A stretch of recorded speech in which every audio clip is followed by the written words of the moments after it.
On Christmas Eve, a widowed billionaire stepped into a warm bakery for his hungry daughter and walked into a question no child should ever have to ask. One brave little girl, one quiet sentence, and a single choice would shatter his grief, save a struggling family, and redefine what kindness truly means. Snow had been falling since dawn, soft, as if the sky didn't want to disturb Christmas Eve. Boston looked edited streetlights, blurred footsteps muted the city holding its breath. Declan Mercer moved fast anyway, because grief made him late to everything. He wore a charcoal overcoat that fit like certainty. His shoes shone. His watch was the kind that never raised its voice. And in his arms, tucked against his shoulder like warmth he couldn't afford to lose, was his daughter. Wren, 5 years old, cheeks pink from the cold hair tied into a messy puff that kept slipping free. She was getting heavy in the honest way kids do when they're growing, and you're still pretending time isn't. "I'm okay, Daddy," she lied, rubbing her eyes. "You're brave," Declan whispered, though it sounded like he was saying it to himself. He'd told himself it would be quick. 1 hour at the office, just signatures, just a few last papers before the holiday shutdown, just one more thing. That was always the phrase that swallowed his life. They passed windows full of wreaths and gold ribbons. Families inside were laughing, their warmth visible even through glass. Declan didn't envy them exactly. He just couldn't remember how to belong to a room like that anymore. Because 18 months ago, Wren's mother had been alive. And now Declan was learning day by day how to be two parents with one set of hands. Declan's office tower rose like a polished promise over the city. He signed papers in a quiet conference room that smelled faintly of coffee and expensive carpet, the kind of place where problems were discussed in numbers. He did what he always did, clean, efficient, controlled. But when he looked at the clock, dread hit his ribs. Too long. Outside, the light was already turning blue, winter's early twilight soft and relentless. Wren stirred against him. Her small hand tugged his collar. "Daddy, I'm hungry." Her voice wasn't dramatic. It was just true. Declan's stomach dropped. He'd meant to pack snacks. He'd meant to remember the little things, but grief made him forgetful in the cruelest ways, forgetful only about what mattered. "I know, Rennie.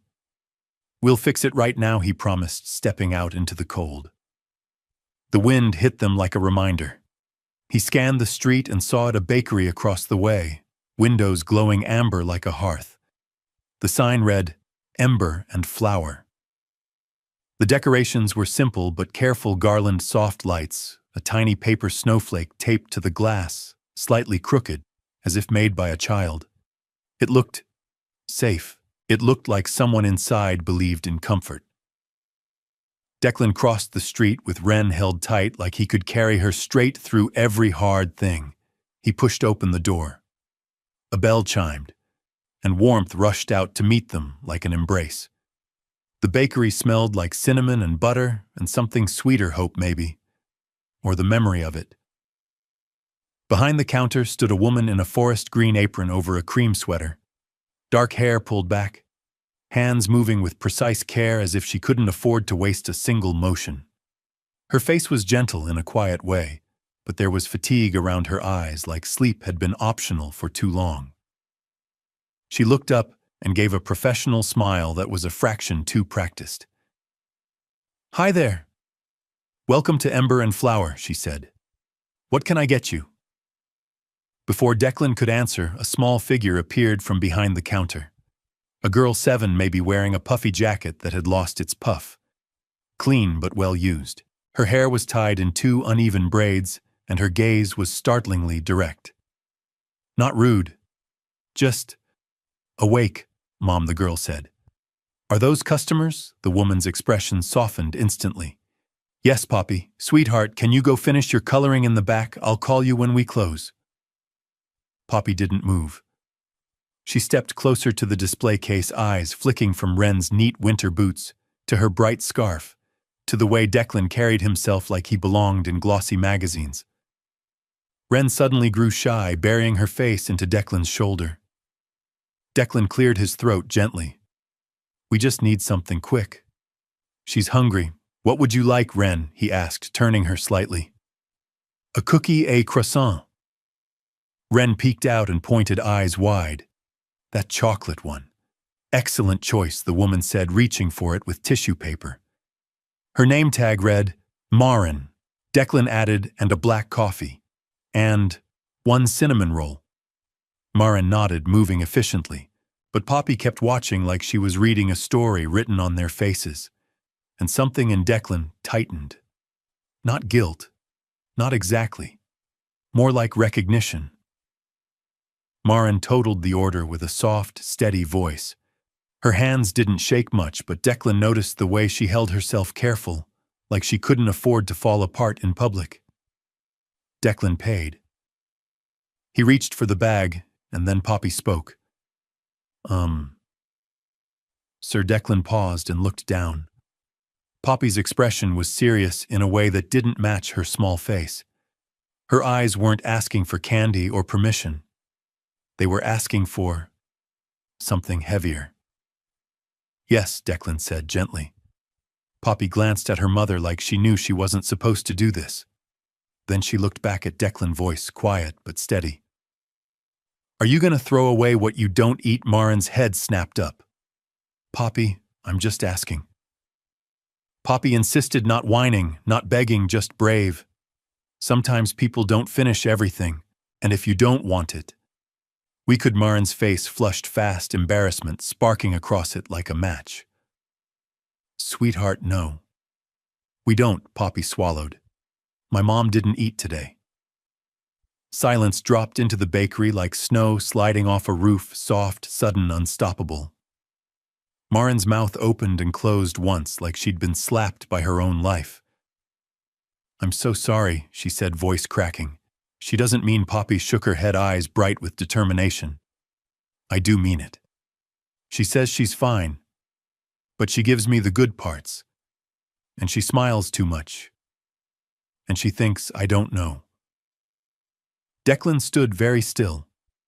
Ren's small hand found his finger and squeezed. And in Declan's chest something shifted like a door that had been locked.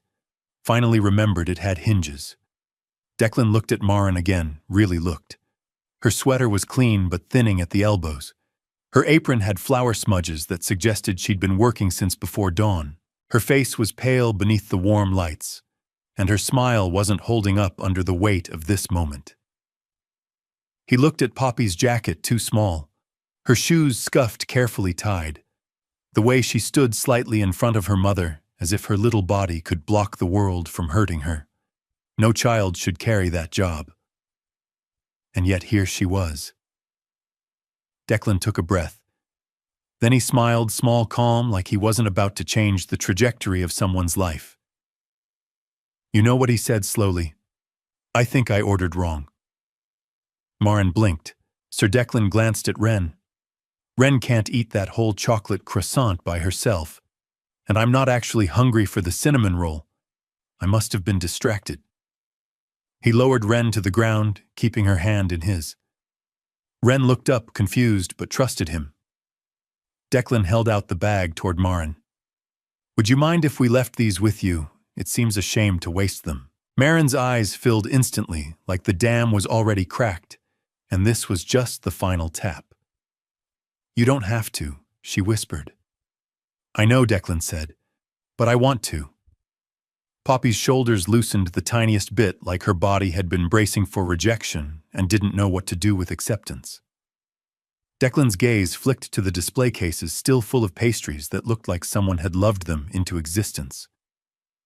It's Christmas Eve, he added gently. What time do you close? Marin swallowed. In about an hour. 6. And what happens to what doesn't sell? Marin looked down. I try to donate sometimes, or we keep what we can use.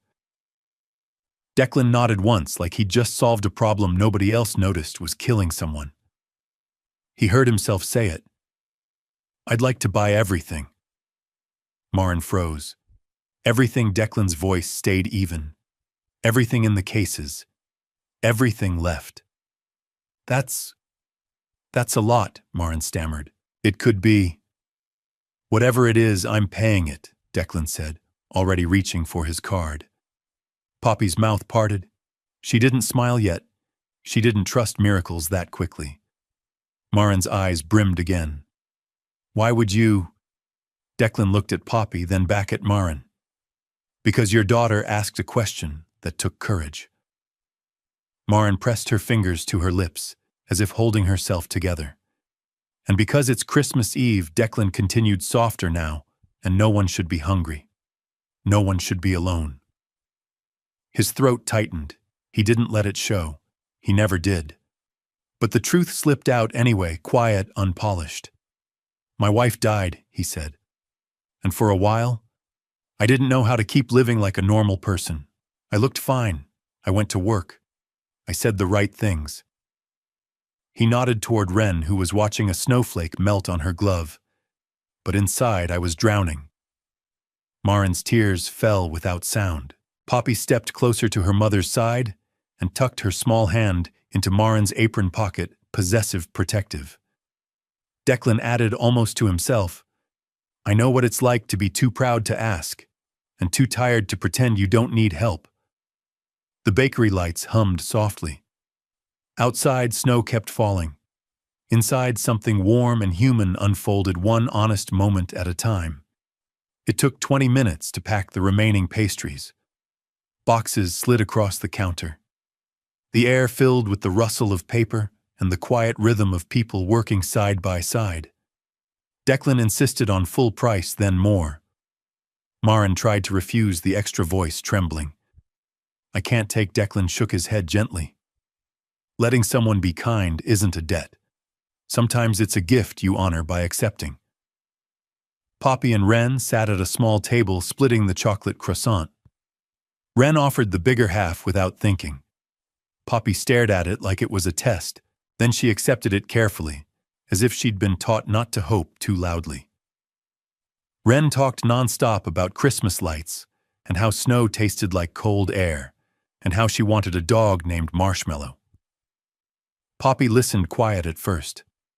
Then she showed Wren her coloring page, half-finished, a bakery drawn in crayons with a huge sun overhead. Wren pointed at it. That's not winter. Poppy shrugged. In my picture, it can be whatever. Declan watched them and felt something twist in his chest. Not pain exactly. Longing. Maren taped a box shut with careful hands. I'm sorry, she said suddenly. About her asking you that. Declan looked up. Don't apologize for your child being brave. Maren's eyes shimmered. She shouldn't have to be. No, Declan agreed quietly. She shouldn't, and he meant it like a vow. As they worked, Maren's words began to spill out, not dramatic, not rehearsed. Just truth. I used to be a pastry chef at a hotel downtown, she said. Good job. Stable. Then they cut staff. Declan nodded, listening like it mattered. Because it did. I used my savings to open this place 2 years ago, Maren continued, forcing a small smile. It was going okay, until a chain bakery opened nearby. They sell cheap. People love cheap. Her eyes flicked to Poppy, laughing quietly at something Wren said. Poppy's dad left when she was a baby. He's gone. No child support. No updates. Just gone. Declan's jaw tightened, but he kept his voice calm. And now Maren exhaled. I'm behind. On rent. On suppliers. On everything that keeps a place like this alive. She swallowed and kept packing like the motion could keep her from breaking. I've been telling myself after the holidays it'll pick up. It has to. Her laugh was breath-thin. But some nights I look at the numbers and it feels like the numbers are looking back at me laughing. Declan didn't interrupt. He didn't fix it yet. Not with money, not with solutions. He did the rarer thing first. He stayed. He made her feel less alone in the sentence she was living. Maren whispered, barely audible, I'm trying so hard. Declan nodded once. I can see that. And something in Marin's face cracked not into despair but into relief, because being seen was its own kind of rescue. Declan glanced at the display case again, almost empty now. The bakery looked quieter, softer, like it was exhaling. He lowered his voice. "When was the last time you ate a real meal?" Marin's fingers paused on the tape dispenser. She didn't answer. She didn't need to. Declan didn't shame her. He didn't lecture. He just nodded like he understood the kind of math mothers do, subtracting themselves to add to their children. He stepped aside and pulled out his phone. "Who's your landlord?" Marin blinked. "Why, just checking something," he said, voice light, as if he were asking about flower brands. He made a call, short, controlled, quiet. When he returned, his expression had shifted. Not angry. Focused. "Monthly rent?" he asked. Marin hesitated. 4,000. "Which is good for this area." Declan nodded. And to catch up, to breathe, Marin's throat bobbed. I can't. I'm not asking you to beg," Declan said gently. "I'm asking you to be honest." Marin stared at him, then down at her hands. 20,000, she whispered. "It would cover the back rent, the bills, ingredients. Give me a chance." She flinched as if expecting judgment. Instead, Declan said softly, "Okay." Just that. Okay. As if help was not a performance, but a decision. Marin's eyes filled again. "You don't even know me." Declan glanced toward the table where Poppy had just handed Ren a crayon without being asked. "I know enough," he said. Marin shook her head, voice breaking. "I can't take that from a stranger." Declan's gaze went distant for a moment, back to a different winter, a different kind of emptiness. "When my wife died," he said quietly, "I thought money would solve everything. I had resources, a team, a schedule, plans." He exhaled. None of it mattered. "Grief doesn't care what your job title is." Marin's eyes stayed on him, steady, now listening. "There was an older woman in my building," Declan continued. "Mrs. Kim. I'd nodded at her maybe twice in my life." He smiled faintly, like the memory hurt and healed at the same time. "After the funeral, she started showing up at my door with food. Real food. Enough for days." Marin whispered, "That's so kind." Declan nodded. "I tried to pay her. I tried to hire her. I tried to turn her kindness into a transaction so I wouldn't feel indebted." He looked at Marin. She refused everything. Marin's tears slid down slowly. "What did she say?" Declan swallowed. "She said, 'When my husband died, someone helped me. I never knew who, but I survived. So now I help. That's how it's supposed to work.'"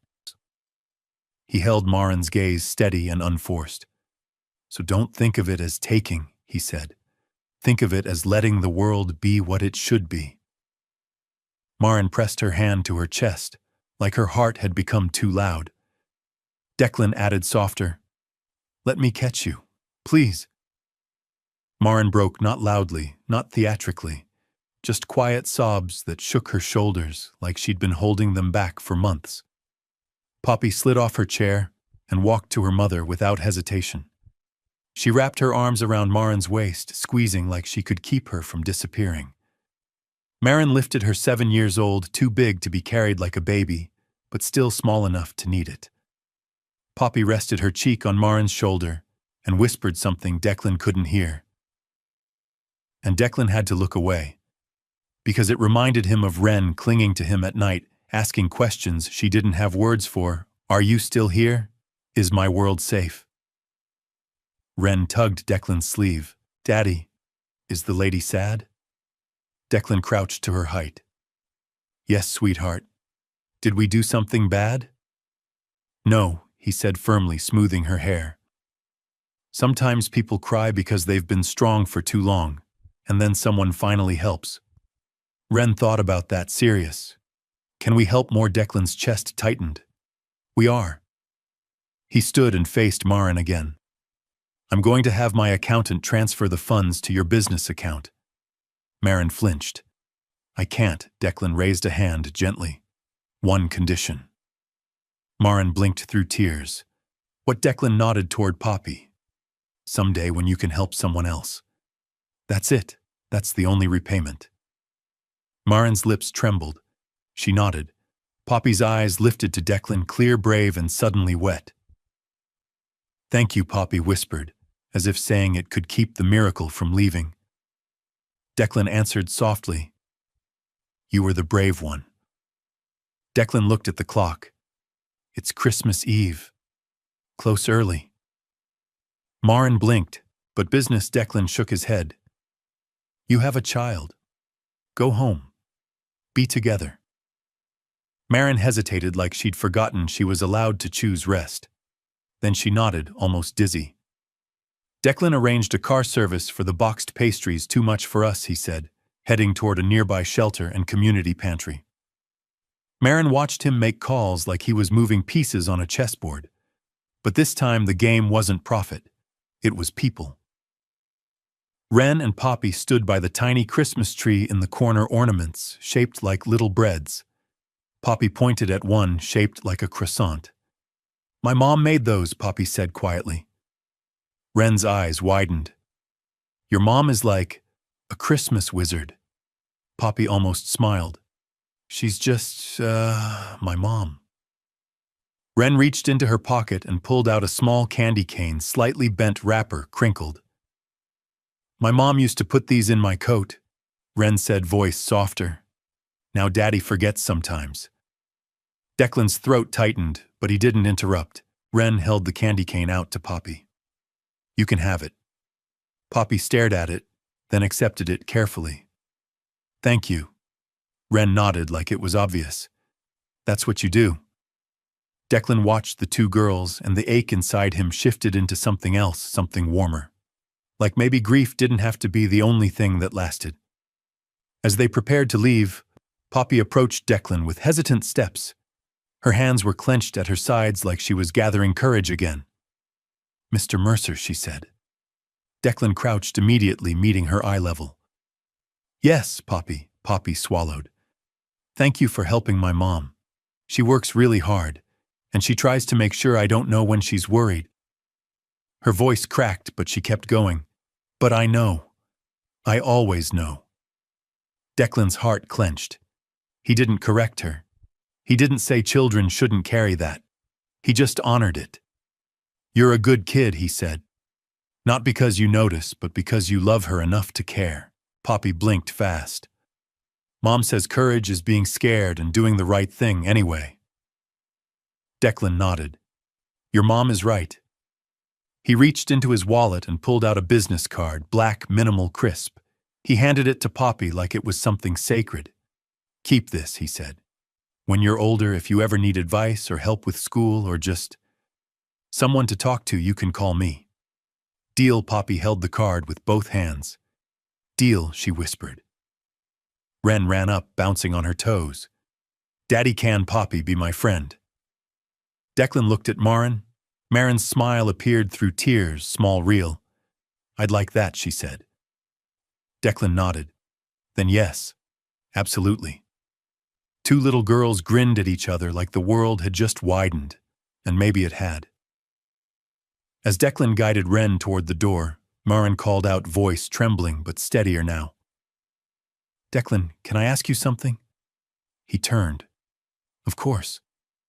Maren wiped her cheeks with the edge of her apron. What made you stop? What made you come in here? Declan glanced around the bakery, the lights, the wreath, the crooked paper snowflake on the window. The warmth, he said honestly. The way it looked like someone cared. His voice softened. I didn't come in because I needed pastries. I came in because I needed to remember what home looks like. Maren's eyes shone. Declan added, almost surprised by his own words. Sometimes the universe puts you in front of the exact door you need. Wren tugged his hand. Daddy, the snow is doing the floaty thing. Declan smiled, a real one, rare and sudden. He looked back at Maren and Poppy. Merry Christmas, he said. Maren's voice cracked. Merry Christmas. Poppy raised her hand, a small wave. Merry Christmas, Mr. Mercer. Declan stepped outside into the falling snow. The city was still cold, but he felt lighter. Not because he'd spent money. That part was easy. Because he'd seen someone and let it change him. Declan lifted Wren onto his shoulders. She squealed, delighted, trying to catch snowflakes on her tongue. "Daddy," she said seriously, "is Christmas," helping Declan's heart squeezed. He adjusted his grip on her little ankles. "Christmas is a lot of things." Wren waited. He looked at the street decorations, people rushing, headlights sliding over white pavement. Then he said, "Yeah, Rennie, helping's a big part of it." Wren nodded like she'd just solved an important puzzle. "Good." They passed by a window display filled with expensive gifts. Wren didn't ask for anything. She just hummed to herself. Declan thought about Jennifer, how she used to make space for people in quiet ways. How she always noticed who was struggling without turning it into a spectacle. He'd been successful for years, but tonight success felt different. Like it wasn't measured by what you could afford, but by what you were willing to carry for someone else. Wren suddenly said, "Poppy is brave." Declan swallowed.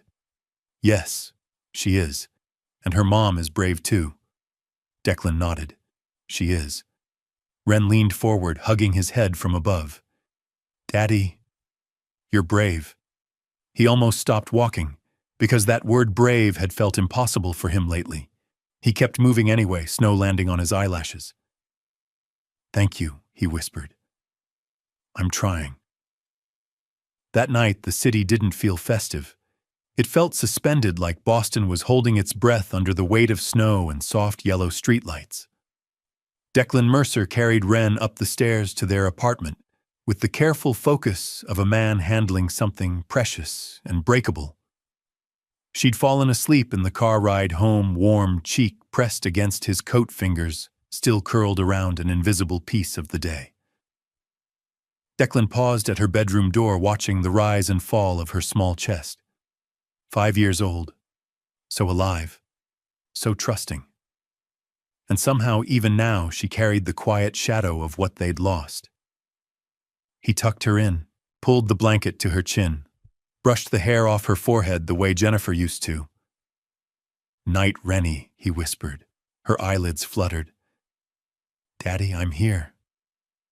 She didn't open her eyes. That lady? Was she sad because Christmas? Declan swallowed. It was always these questions, simple on the surface, impossibly deep underneath. Sometimes he said softly, "People are sad because life has been heavy for a long time." Wren murmured, half asleep. "But we helped." "Yes," Declan said, voice roughening. "We did." Her breathing slowed again. The room quieted, and Declan stood there longer than necessary, as if leaving would undo the safety he'd just built. He went back to the living room, turned off the overhead lights, and sat by the window. Outside, snow fell in clean sheets, smoothing the edges of everything. Cars moved slowly. Footprints vanished almost as quickly as they appeared. The world looked peaceful in a way Declan didn't quite believe. His phone sat on the table, silent. Declan stared at the reflection of his own face in the glass, tired eyes, jaw held too tight, the look of a man who could solve anything except the emptiness in his chest.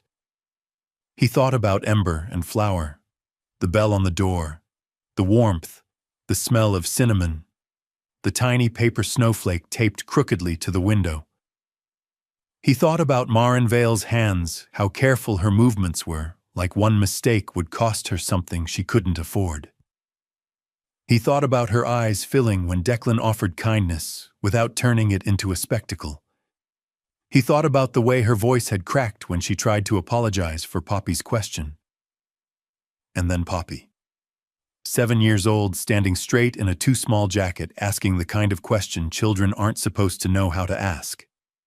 Not dramatic, not manipulative, just factual, just brave.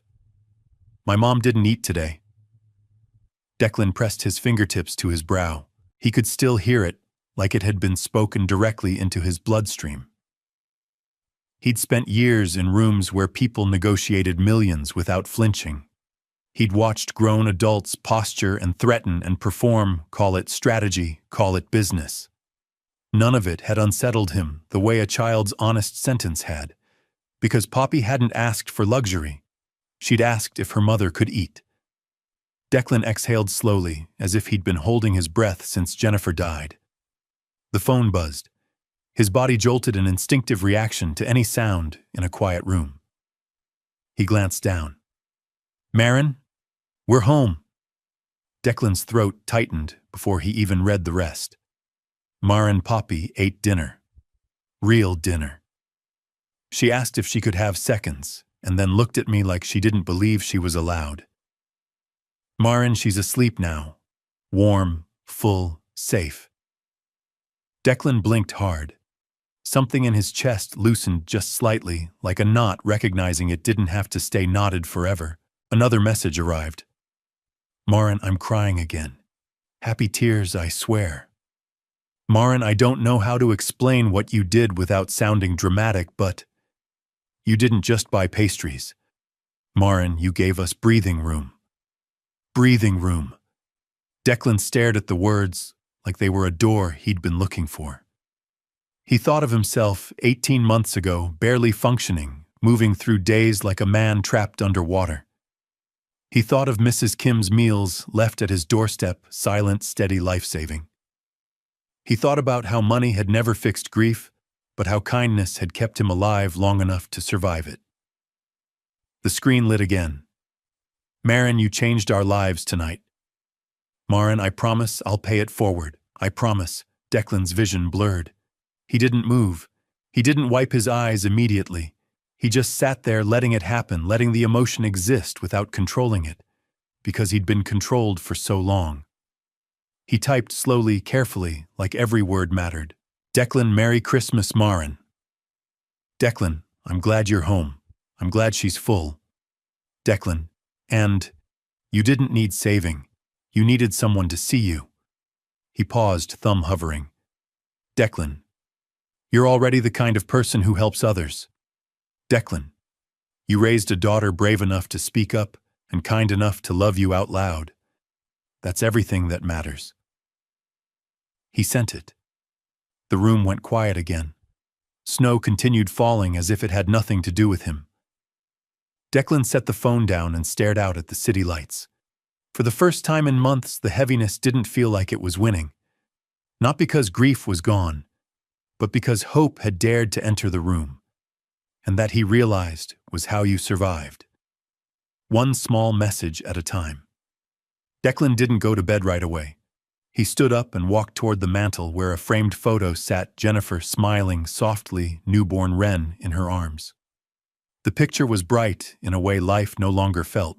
Jennifer's eyes had always looked like they were seeing the best version of him, even when he couldn't find it himself. Declan touched the edge of the frame with 2 fingers careful, like the glass could bruise, like memory could. He hadn't spoken to her out loud in a long time. Not because he didn't miss her, because saying her name in the open air made the loss feel too real, too immediate, like opening a window in winter and letting the cold rush in. But tonight the cold was already in him, and something warm had happened anyway. "I'm trying," he whispered. His voice sounded strange in the dim room, thin but sincere. "I'm trying to be who you thought I was." He stared at her face, the curve of her smile, the way her hand held Wren like the world was safe, because she was there. Declan's chest tightened, not with the sharpness of the first months after her death, but with a deep, enduring ache. Grief, he'd learned, didn't vanish. It just changed shape, moving from a storm to an ocean, still capable of drowning you, but quieter about it. He looked down the hallway toward Wren's room. A sliver of nightlight spilled under her door. That soft glow felt like a promise she was sleeping. She was okay. She was here. Declan closed his eyes and remembered the nights after the funeral, how he'd stood in that same hallway afraid to go into Wren's room because he didn't know how to be the parent she needed. How he'd sat on the floor at 3 a.m, head in his hands, listening to his daughter breathe and thinking, what if love isn't enough? What if I fail her? He'd had money, help, a career. But grief had turned those things into paper props, useless, against a simple truth: he could not bring Jennifer back. And then there had been Mrs. Kim, the neighbor who barely spoke, who never asked permission. Meals warm and steady appearing at his door, like the world refusing to let him collapse completely. Declan had tried to pay her, to turn kindness into a receipt so he could control the feeling of needing someone. But she'd refused. Tonight he understood her refusal in his bones. Sometimes a gift has to stay a gift, or it becomes a transaction. Sometimes help has to be clean, or pride will poison it. He turned back to the window and watched snow dissolve into light. Somewhere out there, Maren and Poppy were home. Not rich, not magically fixed, but steadier, less terrified, less alone. Declan's phone buzzed again, soft against the table. He picked it up. Maren, Poppy asked why you helped us. Maren, I told her sometimes people remember what it felt like to need help. Maren, she said, then he's like us. Maren, I didn't know what to say, because maybe she's right. Declan stared at the message until his throat tightened. Then he replied, Declan, Poppy is right. Declan, I'm not different because of money. I'm just lucky. Declan, and luck means nothing if you don't use it to lighten someone else's load. He set the phone down again, palm resting on it for a moment, like he could keep that connection from slipping away. Declan returned to the mantel and looked at Jennifer's photo one more time. You would have loved her, he said quietly, meaning Poppy, meaning Maren, meaning the small, brave moment that had shifted his life. You would have walked into that bakery and helped without thinking twice. He swallowed. I wish I was like you. The apartment answered with silence, but it wasn't empty silence. It was the kind of silence where a person could finally hear their own heart. Declan took a slow breath and felt something small, fragile, real settle inside him. Not happiness, not closure, not a perfect ending, just meaning. And meaning was enough to keep going. He glanced toward Wren's room again, toward the quiet light under her door. Then he turned off the lamp, leaving only the city glow and the falling snow. He whispered to Jennifer one last time, barely audible, thank you for her. And he meant Wren. He meant love. He meant the way grief hadn't erased goodness, only made it harder to find. Tonight he had found it again, in a small bakery, in a mother's trembling hands, in a child's brave question, in the simple world-altering act of seeing someone. Christmas morning arrived quietly, not with trumpets or cinematic miracles, but with the soft sound of Wren's feet padding down the hallway in fuzzy socks. Daddy, she whispered loud in the way children whisper. It's Christmas. Declan blinked awake and sat up, hair-messy eyes heavy. For a second he forgot what day it was. Then he saw Wren's face, bright, expectant, alive, and the world slid back into place. Merry Christmas, Rennie, he said, voice warm. Wren climbed onto the bed and pressed her forehead to his, a habit she'd developed after Jennifer died. Like she needed physical proof he was here. Declan kissed her hair. You sleep okay? Wren nodded. I dreamed about the bakery. Declan's chest tightened. Yeah. Wren's eyes widened, serious. Poppy was there, and her mom, and the bakery was bigger. Declan smiled faintly. Bigger like a castle, Wren explained, but made of bread. Declan laughed quietly, the sound surprising him. It felt like finding a familiar sweater at the back of a closet. Wren sat up and frowned thoughtfully. Daddy, do you think Poppy has presents? Declan paused. He didn't want to lie. He didn't want to make sadness into a lesson either. I don't know, he said gently. Maybe not many. Wren chewed her lip. That makes me feel weird. Declan studied her face. Weird how, like, happy and sad at the same time, Wren said, struggling for the words. Like my happy is too loud. Declan's throat tightened. He reached for her small hand. Hey. Your happy doesn't hurt anyone. It's allowed. Ren looked down at their hands. But I want her to be happy too. Declan nodded slowly. Me too. Ren brightened. Can we see her again? Declan exhaled, feeling the shape of the new world forming. We will, he promised. After the holidays. Ren nodded with satisfaction, as if that solved everything. They moved through the morning in small rituals: pajamas, coffee for Declan, cartoons for Ren. Declan made pancakes, flipping them a little too late because Ren kept talking, and he kept listening like her voice was a lifeline. She chattered about ornaments and snow and how she wanted to draw Poppy a picture. Declan found paper and crayons and watched Ren work seriously, tongue poking out slightly in concentration. She drew two girls holding hands under a bakery sign.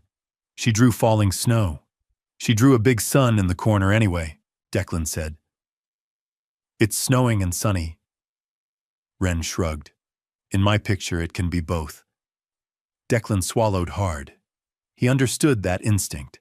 The instinct to rewrite reality into something gentler.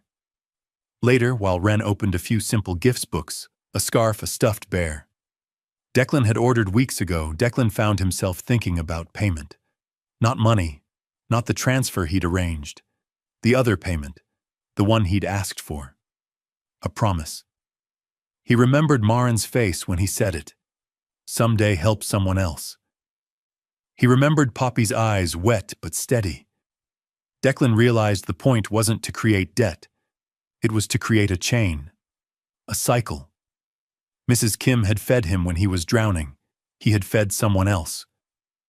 One day, Marin might catch another person. One day, Poppy might grow up and notice someone struggling and think, I remember what it felt like. I can help. And just like that, the world would be a little less cruel. That afternoon, Declan sat by the window while Ren napped on the couch, stuffed bear tucked under her chin. Snow still fell softer now, like it was running out of energy. Declan opened his phone and looked at Marin's last messages again. Breathing room. Safe. Helper family. His eyes burned, not with sadness this time, but with something close to gratitude. He typed one more message, keeping it simple, clean, respectful help without hovering. Declan, Merry Christmas morning.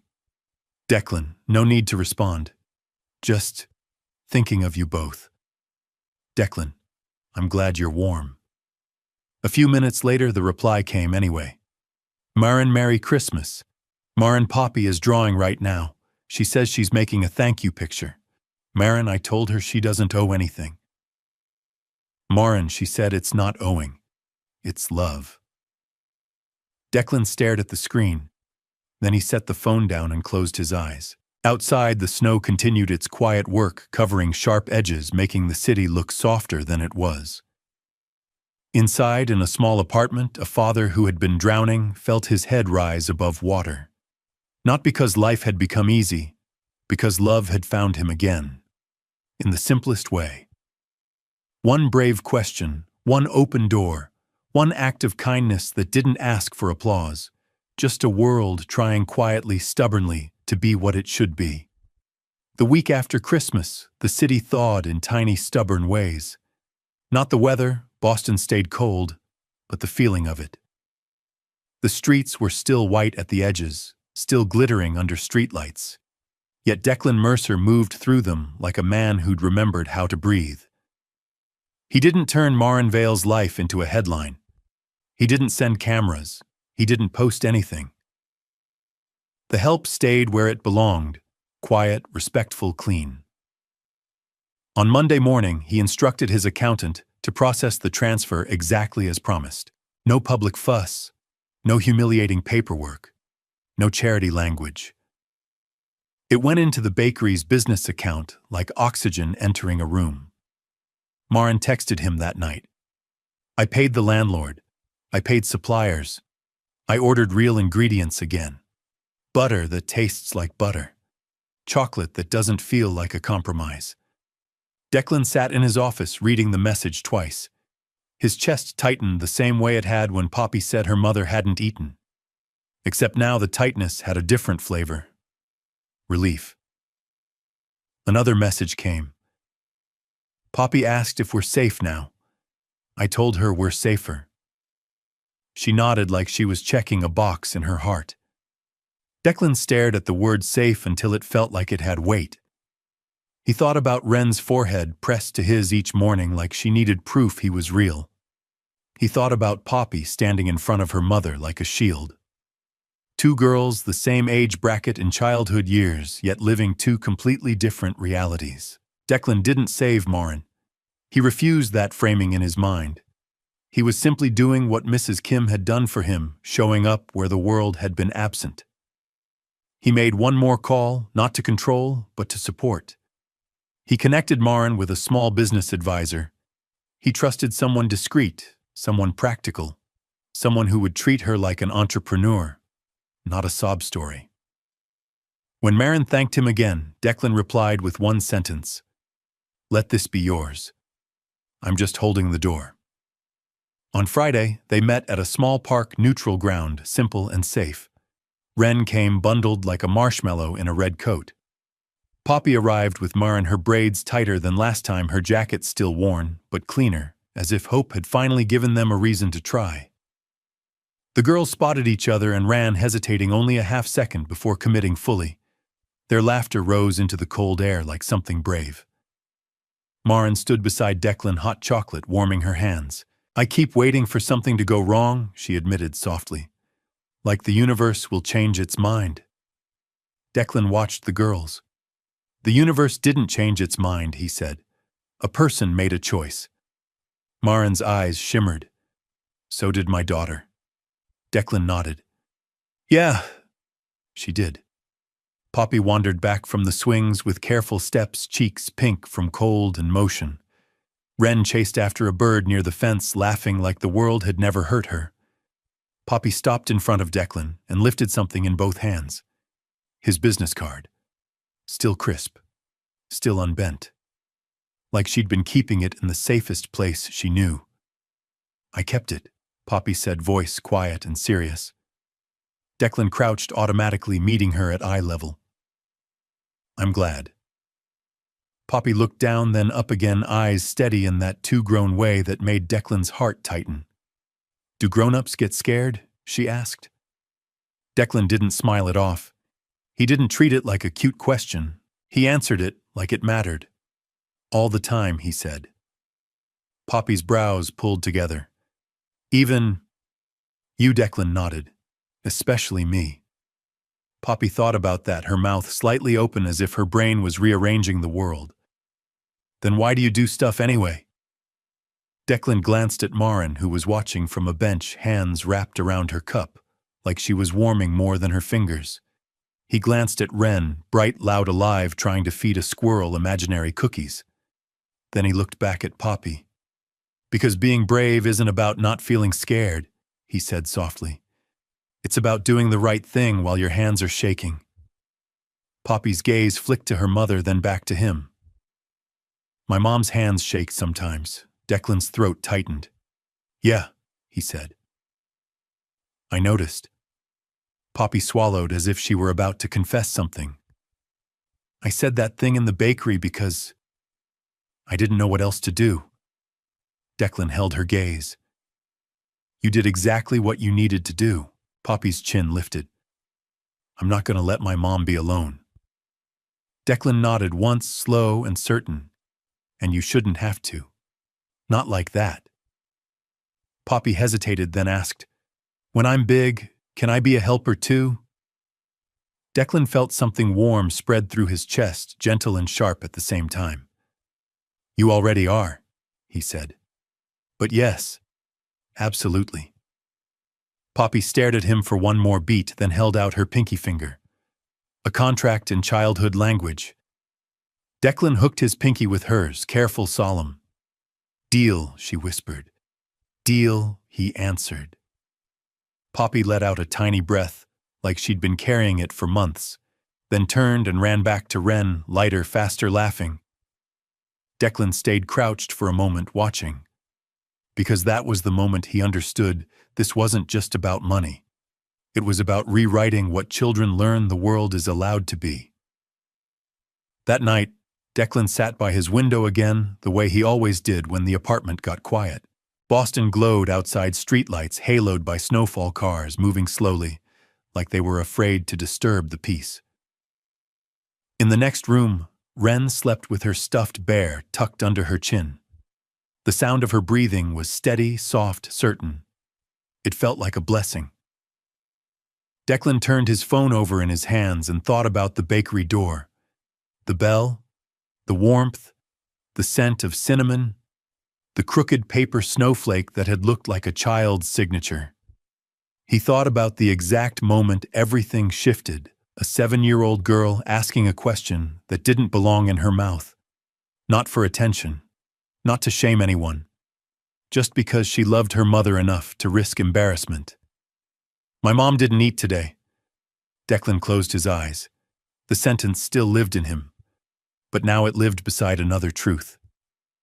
"My daughter ate, my daughter slept. We are safer." He opened his phone and typed one last message to Mar in simple. Help without pressure. Merry Christmas again. Keep going, keep baking, keep believing. One day you will help others, and you won't even realize you're doing it. Marin's reply came quickly. "We will." She said we are now a helping family. She told me it's not about debt, it's about love. Declan stared at the words until his eyes burned. Helper family. He thought about Mrs. Kim. He thought about Jennifer. He thought about how grief had made him smaller for a while, how it had convinced him the world was mostly cold. But tonight, snow fell like quiet proof that softness could still exist. That warmth could still be made. That one person could shift another person's whole season. Declan set the phone down and whispered into the dim room, as if Jennifer might hear him through the thin fabric of memory. "I'm learning," he said. "I'm still learning." Outside, snow continued to fall, covering sharp edges, making the city look gentler than it really was. Inside, Declan felt something settle into place, not a perfect ending, not a miracle, but something steadier. Meaning, connection. The simple world-altering truth that kindness is not a luxury. It is a necessity. One door opened, one brave question asked, one generous answer given. And somewhere across the city, a mother and daughter slept warm and hopeful because someone chose to stop long enough to see them. And in seeing them, he found what he didn't know he'd lost, the certainty that goodness still lived here. Right under the snow. Did this story move you? Share your thoughts in the comments and rate this story from 1 to 10. Don't forget to like, share, subscribe to the channel, and click the bell icon so you don't miss other heartwarming stories. Click on the last screen to see the next emotional chapter waiting for you. See you in the next story.